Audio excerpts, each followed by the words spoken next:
So guys, tuko Olkarau kuona hii 250 by 400 has been in operation for less than a month.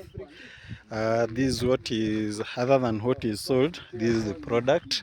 So the 250 by 400, that's the setup. You can see pali ameweka the chuma, kichungi amejitengenezea mwenyewe. That's the platform, so you can reach and feed the crusher from up there. Unfortunately today is a Sunday, I was not able to come when they are working. That's where they are accumulating mawe ya kusiaga.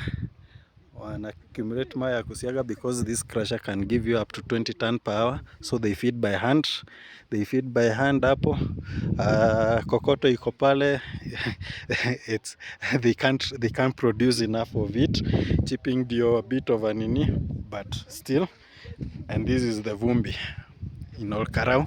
You are welcome. You are welcome. You can contact me on my phone, then I will bring you here when it's in operation. You can see it for yourself before you invest your money. Otherwise, even the owner will is swearing at iko sawa.